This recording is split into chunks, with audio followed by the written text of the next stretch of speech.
Darkness to me is simply an opportunity to put on display the brilliance of the gospel. It's not, I don't know why I'm doing all these weird hand movements, but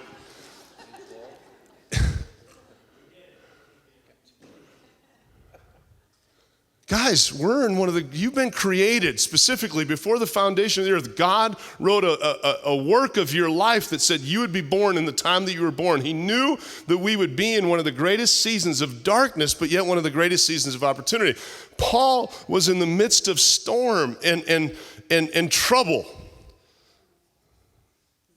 The Lord placed him there.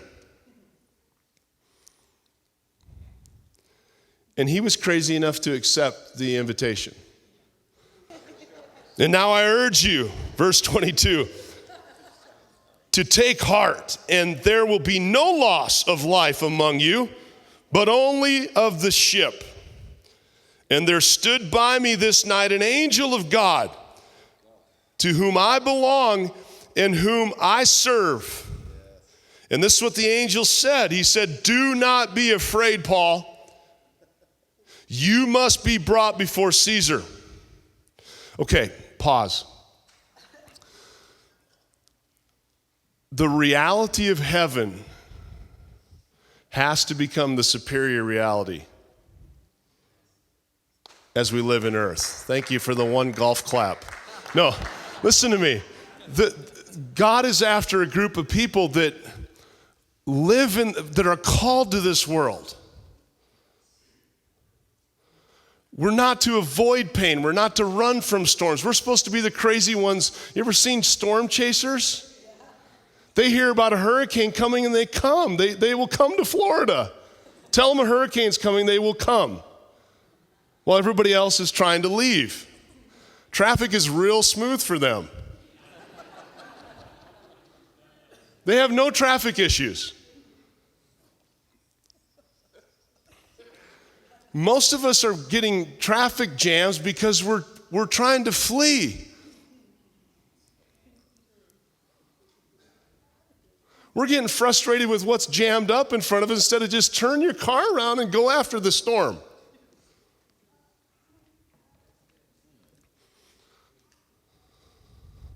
I'll talk to you guys over here. Go. It's the hour to go after the storm. God had in mind an island called Malta that needed to be reached. He knew that these guys wouldn't go there voluntarily. And yet, God had a promise for Paul's life so Paul could stand up and go, guys, it's going to be okay. Now, I told you so, but I'm telling you something now. We're not done yet. It's going to get worse.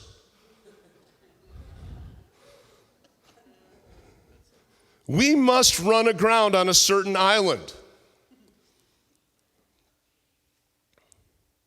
Now, fast forward a little bit. Verse 33. As the day was about to dawn, Paul implored them all to take food, saying, today is the 14th day. So they've all been holding off. They've been fasting. They've been throwing stuff overboard, and those seasons are awesome. Some of you are in a season of fasting right now. I told the team that was praying for me, man, I'm in a season of feasting right now.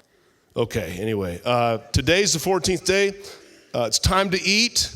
Take nourishment, for this is for your survival, since not a hair will fall from your head of any of you. And when he had said these things, he took bread, gave thanks to God in the presence of them all, and when they had broken it, began to eat. Now, most of these guys, the 270-some people, are not believers. Paul told them what would happen, so they knew he was a real prophet because he spoke of a storm and he spoke of disaster, but they also knew he was a great prophet because the prophet was on the boat didn't get destroyed and the people didn't die.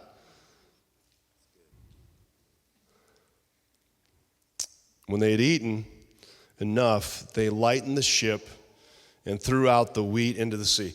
Guys, we're in a season where we need to eat the things of heaven and throw the other stuff overboard. We need to start lightening our ships. If that's through fasting, great. But many times it's through eating the right thing, eating the heavenly.